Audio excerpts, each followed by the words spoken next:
Guys, welcome back to Lunch with PB&J. So glad that you're joining us this week. If you joined us last week, then you know that we started a brand new bedtime story where Jesus feeds the 5,000. Last week, we looked at it a little bit in Matthew and Mark. It kind of gave some context, some leading up to it. A couple really, what I thought were really interesting points that I had never seen before that kind of lead into the story. But today, we're going to jump into John's account. Man, so much revelation that comes through it. And so we're going to be talking about this today. One of my favorite points, you saw it on the title, Can't Never Could. We're going to explain what that means.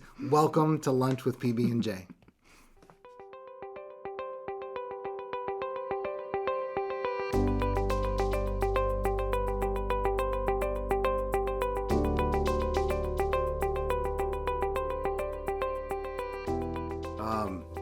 So we're going to dive into John right here. And again, John skips all the information about John the Baptist and the disciples returning from ministry. He kind of skips over all that part of the beginning of this story. And again, it's because he's so focused on Jesus, on what Jesus is doing, which is this common theme in his gospel. And so we're going to pick up John chapter 6, starting at verse 1, and we're going to read the story now from there.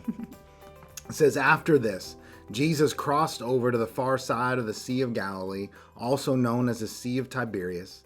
I think I used to know a guy named Tiberius.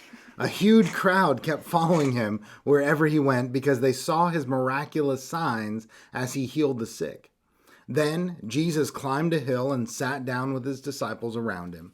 It was nearly time for the Jewish Passover celebration. Did you want to stop there?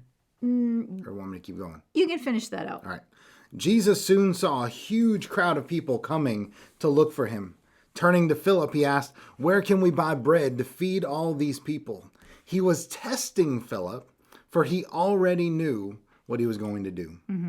So it stands out to me, even that kind of that picture when it says, verse 3, it says, then Jesus climbed a hill and sat down with his disciples around him. And I just get this image of like everything Jesus did was a teaching moment. Yeah.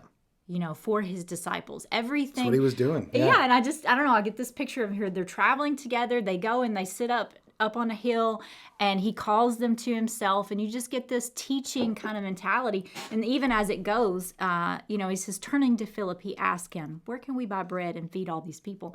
And so, I think we can't forget that Jesus was called rabbi. Yeah. He was called teacher. He's a teacher.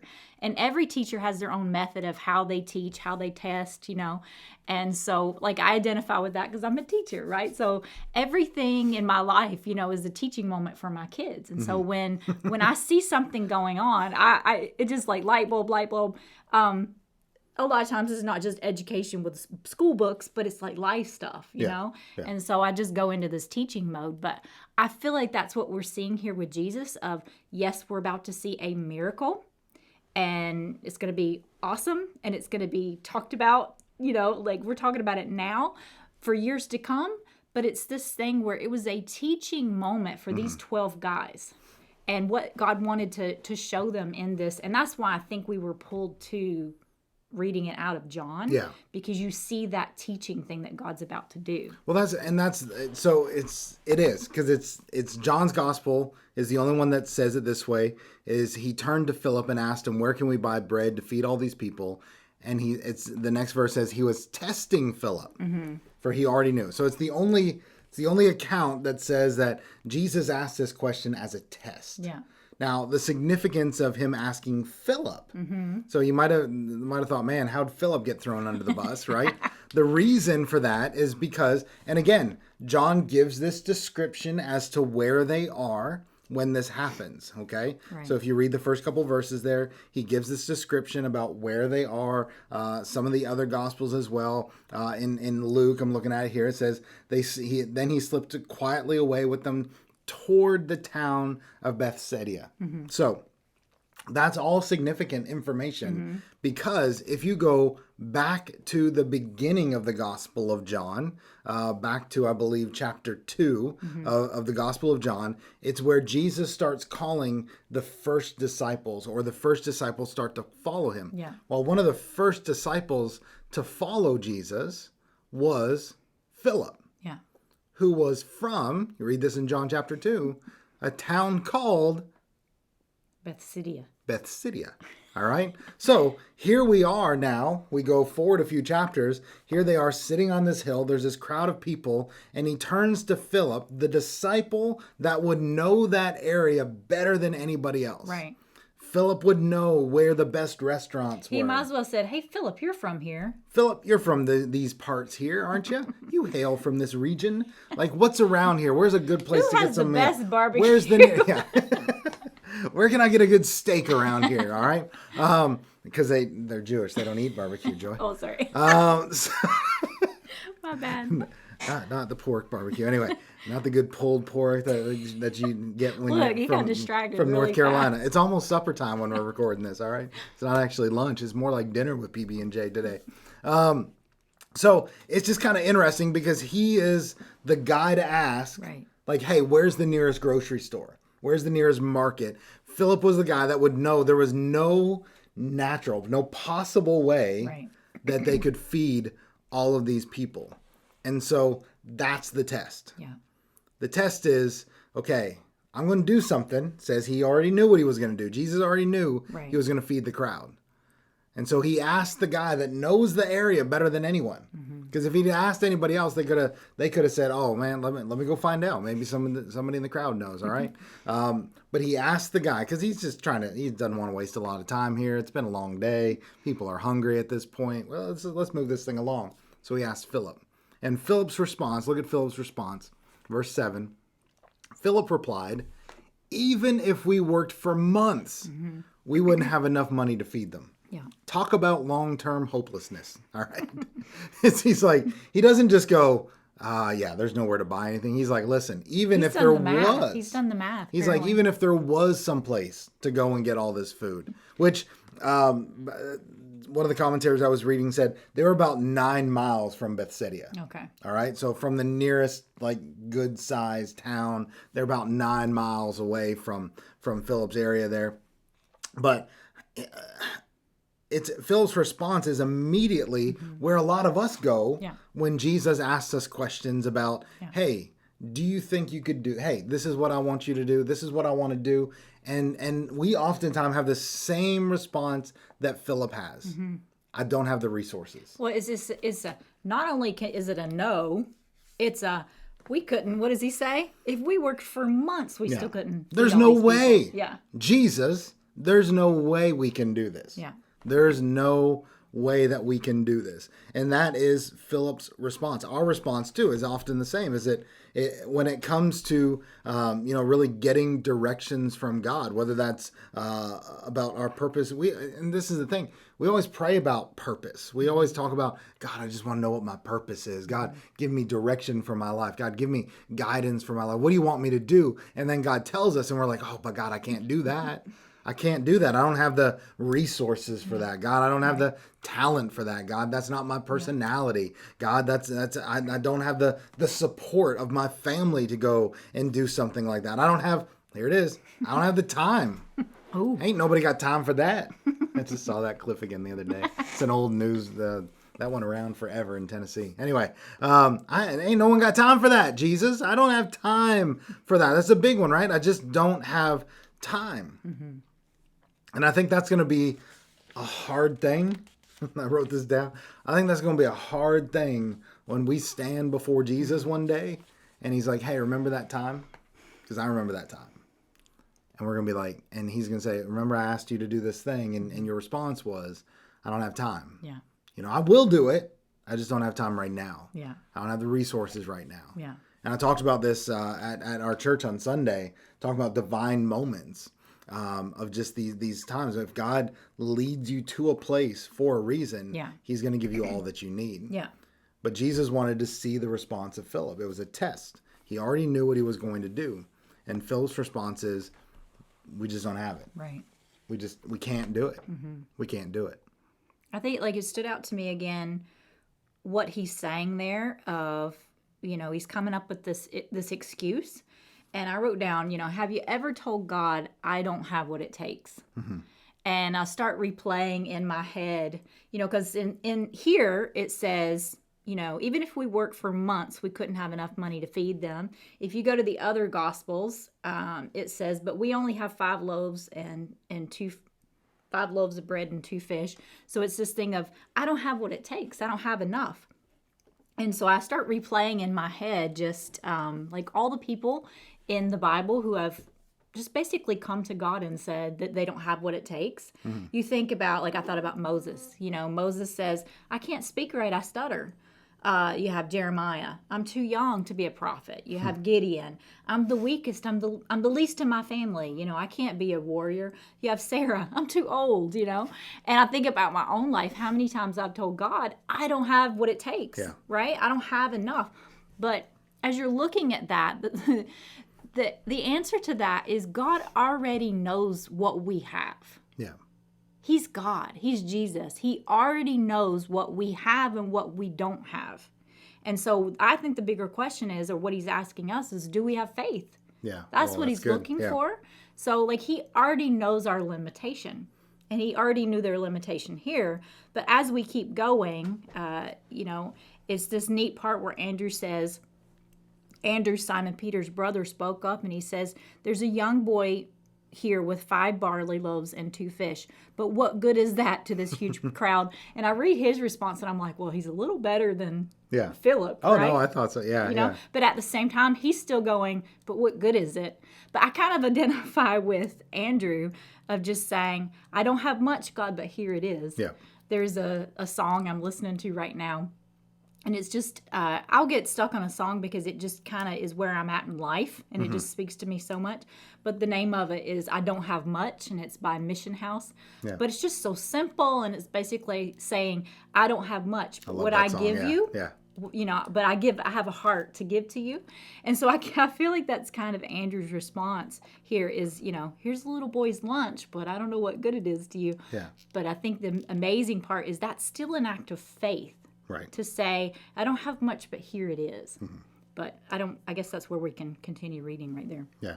No, I just, because you kind of, into that second verse as well, is, you mentioned this the other day, we were reading through this, and Joy said, what was that thing that Josh used to always say in staff meetings? Right. So I had the pastor that I worked for, huge visionary, the pastor that we worked for, the last church we were at, massive visionary. And we used to established kind of a rule in our staff meetings especially when it came to talking about vision and new ministries or doing an event even, where it's like, we're going to do something that's never been done in this area before. And he had an expression. I don't know if it's a widespread expression. I don't know if Josh has said it. I don't know if it's a Southern thing or what. But he used to always say, and we started adopting this as a statement. And so here it was like somebody would present an idea. So somebody would come and say, hey, how are we going to feed all these people? Yeah. And there would be a Philip in the group that would say, there's no way we can do this. Yeah. And the response became, can't, never, could. You heard me. All right. Can't, never, could. Can't, never, could. And the point behind that is if all you're ever going to say is can't, you'll never accomplish anything. If your immediate answer is when God says, hey, I want you to do this, or somebody asks you, hey, can you help with this? And your answer is immediately, I can't because, and you have this list of excuses. Yeah. As Joy said, like as you were talking, I just thought, God knows our imperfections. God knows our inabilities. But he also knows, it said, Jesus knew what he was going to do. Yeah. God knows what we can't do already, but he also knows what he can do. That's good. And what he is going to do. Yeah. And so when he asks you to do something, he knows your limitations, but he knows what he's going to do to push past those limitations. But if all you're ever going to say is can't, can't, never, could. Then he'll use somebody else. Can't, never, could. Can't, never, could. And so it's this... What we shifted to, and what I think we need to shift to as well, is this idea. What we would talk about then, it became, okay, you cannot say the word can't. You can't say can't. All right? It's the only can't that ever Did could. it make you scared in the staff meetings at that Well, point? it was funny because, I mean, listen, Josh was an intense man at times, and especially in staff meetings. And so he would every once in a while, we'd get the sermon on can't, never, could. And so then everybody, you could see it and hear it in people's voices of them trying to formulate a sentence How can I that say didn't this? use the word can't. And so, but really all we were trying to accomplish was this idea of instead, just erase the word can't. Just pretend can't doesn't exist. And instead ask, what do we need to do to make this happen? But to me, it goes What back has to to do- that what has to statement happen? of just like, stop thinking only possible, because that God wants to do impossible things. So Yeah. stop thinking in the vein of only possible. And that's crazy to the world. Yeah, But we're not the world. right. We have something that is like, we have Jesus. Yeah. And so this is what's interesting. So I was going to put these two verses together anyway that you just read about Andrew, because so you kind of got to look at it like this in this story. So Jesus comes and he points out Philip. Now he's obviously calling Philip out in the middle of the group because Andrew responds, but he asks Andrew, how can we feed them? Yeah. Specifically, where can we buy the bread? So he's asking, how can we feed all of these people? Knowing that there wasn't a place to do that. And then Philip says, well, even if we had all the money in the world, like even if we had worked for 2 months, we still couldn't afford to do all of this. So see, we see lack of provision in many different ways. He sees it financially. It just, we don't have the money. Even if there was a place, we don't have the money to do this. And so the next question then, but this has to become our thought process, is, okay, if I don't have what logically I need, then what do I have? You know, if God's asking me to do something and I don't think I can do it, what can I do? What if I don't think I have all that it takes to do it, what do I have? And this is where Andrew steps in. Andrew steps in, and as you just read a second ago, Andrew speaks up and says, there's a kid here with 5 loaves of bread and 2 fish, but what good is that with this huge crowd? And so he comes in tentative. He comes in like he's already apologizing, going, guys, I know this is a stupid idea. I don't even know why I'm saying this. But somewhere in the back of Andrew's mind is, this is Jesus.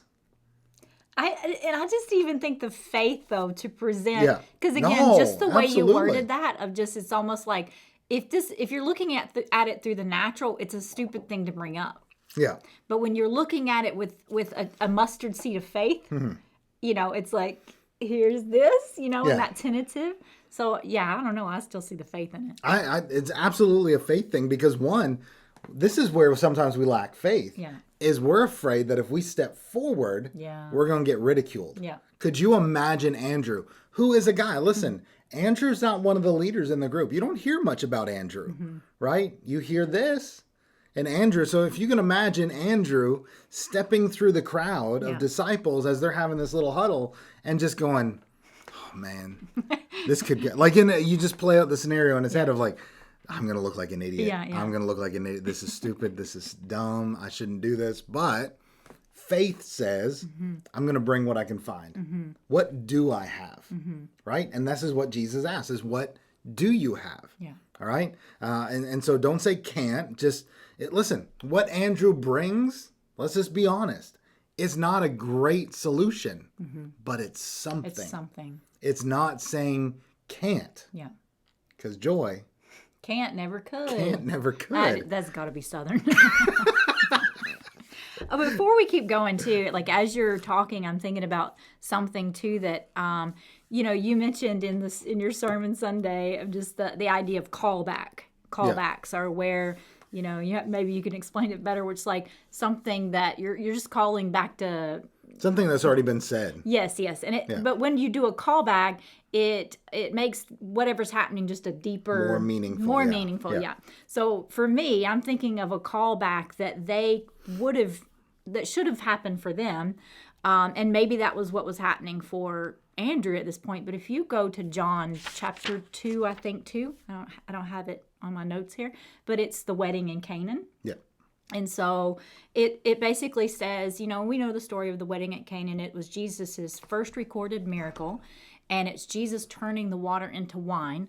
And so the interesting part for me about that is that Jesus was invited to this wedding, but his disciples were also. So it wasn't just Jesus at this wedding. His disciples were with him. They saw it. And so they would have seen him taking these jars of water and turning them into wine. They would have seen this miracle of multiplication. Just like we're about to see a miracle of multiplication. They would have seen it. So just thinking about that callback of, that should build our faith. And as Andrew presents these loaves and fishes, who knows? Maybe that's what's going through his mind of, hey, one time we were at this wedding and I saw Jesus. He made water. He just made water turn into wine. Yeah. So it's just this, and I think that's what we should do in our own life. Absolutely. Have callback moments where it's like, I know this seems like an impossible situation that I'm in now. I know my marriage seems like an impossible situation, or my kids are acting crazy, or this is going on, that's going on, or I don't have the finances, but when we have callbacks to things God's done in the past, it can give us that mustard seed of faith to present him with the little that we have, know? Absolutely. And I think it's just, again, it's practically, if God puts something in your heart to do, you have to understand that he's going to fill in the blanks. Yes. He's going to fill in the gaps. And so you have a choice. You can react like Philip, say it can't be done. God, that's a huge vision. Yeah. That's a huge step of faith that you want me to take. God, that's a huge ask. Sometimes it's just a big ask. And you can be like Philip and overthink things. And overthink it and say, I can't do it. Or you can be like Andrew and just go, listen, I'm not even sure what this is. But here's what I've got. In poker. Oh, my. Because this relates so well. In playing cards, playing poker, they call it having a chip and a chair. Okay. As long as you have a chip and a chair, a seat at the table, and one chip, you're not out. Okay, yeah. You can't be counted out. Yeah. And there's people that want to give up and throw in the towel because they don't feel like they have enough. Yeah. But as long as you have a chip and a chair, you're in. You got a way to keep going. You got a way to keep going forward. And so that's, can't, never, could, just simply means something is better than nothing. Yes. Present something. Yes. Do something. I always tell people when they feel like God's put a vision in their heart, they have a heart to do something, they feel like God's calling them, that it just seems so big. I'm like, don't focus on the end, focus on the next step. Right. What is the next step? Right. This doesn't seem like much in the scope of what you feel like God's saying or what he's going to do, but it's something. Right. Just remember this. If we offer nothing, that's exactly what it will produce. Nothing. But if you offer something, if you just give what you have, he has the tools to work with that. It reminds me and of to do something even the great. Parable of the talents, where the dude hides it, right? He produces nothing because he hides it. Yeah. So we have different faith levels, as you're talking about. You got Philip, we need cash. We got the boy, I've got my lunch. Yeah. And you got Andrew, he has to bring it to Jesus. Yeah. Right? It doesn't look like much, but it's all different levels of faith. Let's keep going. So then Andrew, we read that. But what good is that with this huge crowd, the lunch? Verse 10, Jesus speaks. Tell everyone to sit down. So they all sat down on the grassy slopes. The men alone numbered 5,000. What that means is that it wasn't just a men's conference, okay? It wasn't just a bunch of dudes there. It was men, probably with their wives, probably with their kids.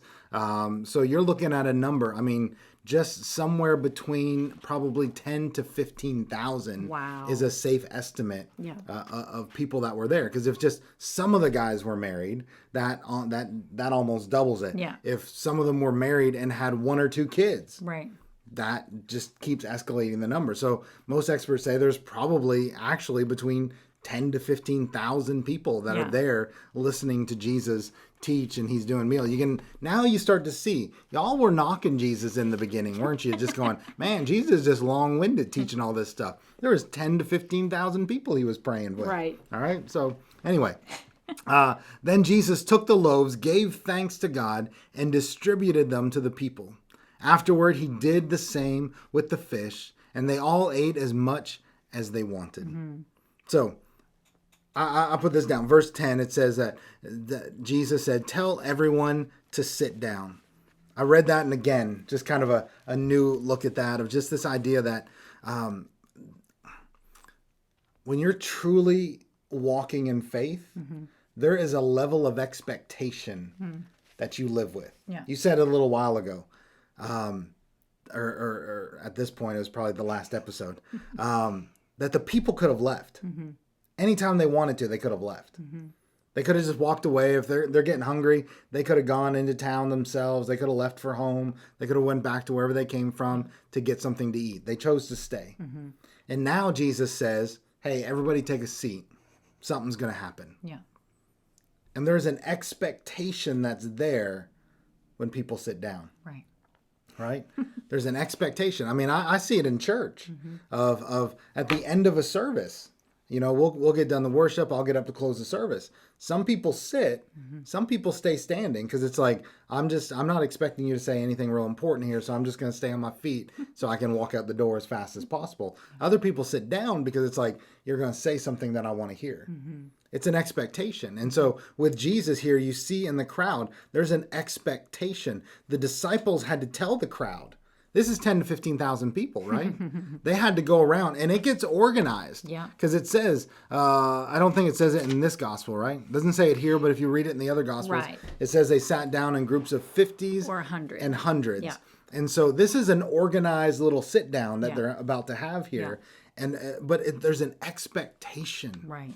Listen, if you want to see Jesus do something great, there has to be a level of expectation where even if you don't see it yet, you sit down because you're expecting something to happen. Isn't this what devotions are all about? Yeah. Spending time with Jesus in prayer, sitting down to read the Coming to Bible, church. taking the time even when you're tired. Yeah. It's been a long day. You're hangry because you haven't eaten and you're getting irritated and you're like, well, I got to eat first. No, you sit down and you come into the Word of God. You come into church with an expectation. I'm going to sit down in front of Jesus. Yeah. And I'm expecting something What to would have happen. happened if they wouldn't have put themselves to listen to his instruction long enough to put themselves in a place to receive? Yeah. And we may not think that's a big deal, but how many times does God want to pour out a blessing for us and we don't put ourselves in the position to receive the blessing? Yeah. You know? Yeah. Verse 11 said that he gives thanks. He takes this kid's lunch. Jesus took the loaves, gave thanks to God. Yeah. And again, just this is common sense stuff, guys, but I think it's important that we focus in on it. It's just he gives thanks for provision and for a miracle that's about to happen. Yes.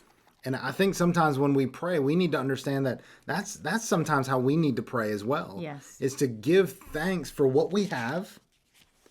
And then we give thanks because he's going to do something with it. Right. We're going to bring what we have to Jesus. And we're going to say, God, Jesus, I give you thanks for what I have. Yeah. We need to stop looking down on ourselves and being in this little pity party about everything that we see in ourselves. And, oh, I don't have enough. I can't because can't never could. I can't do this. I can't do that. Instead of saying I can't all the time, start to speak from, in our prayer meeting a couple weeks ago, I said I feel like we just need to start to give thanks. Yeah.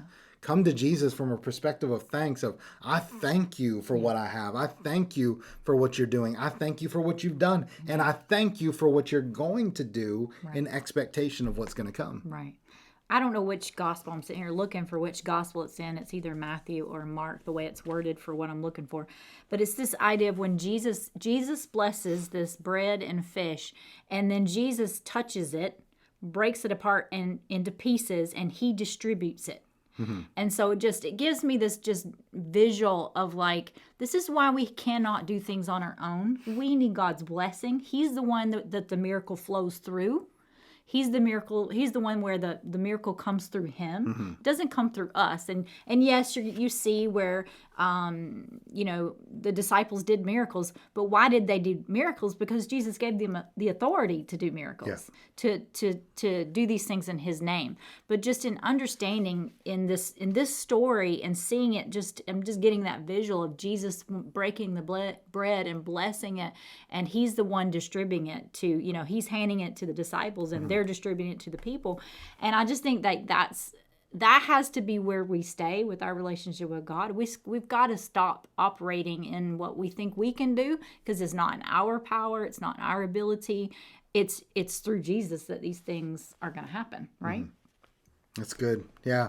And so it goes on, verse 11 again. I'm just kind of stuck. A couple of things in verse 11. It says he distributed, as you said, he distributed them to the people. Afterward, he did the same with the fish, and everyone, and they all ate as much as they wanted. They were stuffed. And I love this because, again, we can blow past these little things here, all right? We can just blow past some of these little comments because we get familiar with stories. And I wrote this, in my notes. I said, when God provides, it's always more than enough. Now, sometimes, we read the verse. I always use the verse, my grace is enough. In other words, when you're going through something and you're asking God sometimes God says, you know what, my grace is enough. But when God provides, it's always enough. And it wasn't just, what I loved about this though, it was more than enough. It wasn't, in other words, it's not just what they needed. It was more, as much as they wanted. And so, because that's what it says he distributed afterwards. He distributed them after blah, blah, blah, blah, and they all ate as much as they wanted. They want all that they wanted. And I love the thought of that Jesus didn't just, it wasn't just enough. It wasn't people like tearing off a little piece and just getting enough to get by until they got home. Well, even the worry of, we've got 15,000 people. Is there going to be enough for everybody? Yeah. There wasn't that, hey, let's, you may or may not get your portion. It's enough. And so Jesus is just churning out the food, and that's the thing, guys, is when God provides, when you when you step out in faith, you bring what you have, God is always going to do more than enough. He's always going to give more than enough. And so remember let me read the last couple verses here. It says afterwards, after everyone was full, they're stuffed, Jesus told his disciples, now gather the leftovers so that nothing is wasted. So they picked up the pieces and filled 12 baskets. Joy, remind me, how many disciples are there? 12 last time I checked. That's a neat number. Is that coincidence? That's a neat number, isn't it? Listen, we could launch off into another story here in just a second about bread. We're not going to. All right. But anyway, so they picked up 12 baskets with scraps left by the people who had eaten from the 5 barley loaves. So again, I just want to go back to where we started. The disciples wanted to leave. It was the disciples that came to Jesus and said, man, it's been a long day. It's getting late. Let's get this moving. Let's get these people out of here. It was them that wanted to leave. They were using the crowd as an excuse of Jesus, let's go. They were tired, probably hungry, right? They were probably hungry. They'd probably heard a lot of this teaching already. It's probably the third time they heard the sermon. Third time they'd heard the message. Isaac, all right? Isaac listens to my messages 3 times. The third time he doesn't listen anymore, he told me. All right, but they'd heard this message before. But Jesus focuses on the crowd. True. But then, as if to let his disciples know, hey guys, I haven't forgotten about you. Go out there and pick up what's left over. Oh, look at that. There's a basket for all of you. All of your needs are met as well. He takes care of his disciples. Yes, he does. Even though they might have been tired, even though they might have been hungry going into it, even though they felt like, man, I can't stick around much longer. We got to go. It's this thing of Jesus focuses on the crowd first. Why? Because spiritual needs are more important than physical needs. The needs that the disciples had were physical. The needs that the crowd had were spiritual. So Jesus said, I'm going to take care of these eternal needs first. Then we're going to take care of the physical needs. And then, hey, just so you know, I got your back. There's something here for you as well. And so what's he do is he fills them up. He replenishes them as well. And then if the verse 14, it says, when the people saw him do this miraculous sign, they exclaimed, surely he is the prophet we have been expecting. And it says, when Jesus saw that they were ready to force him to be their king, he slipped away into the hills by himself.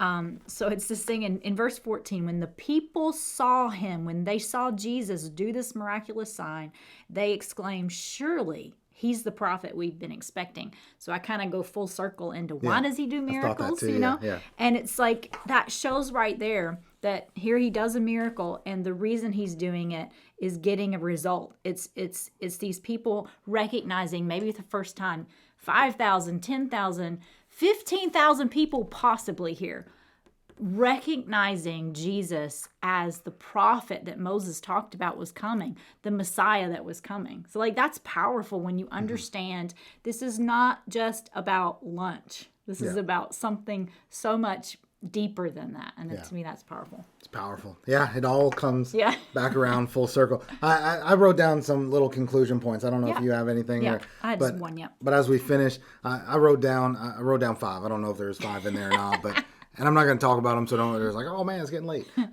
Listen, this was the first one. Going back to the beginning. Because this is a buzzy word, okay? Self-care. It's a buzzy word. We got to be all about self-care, self-care, self-care. Yeah. Self-care is good. Don't mishear me. Yeah.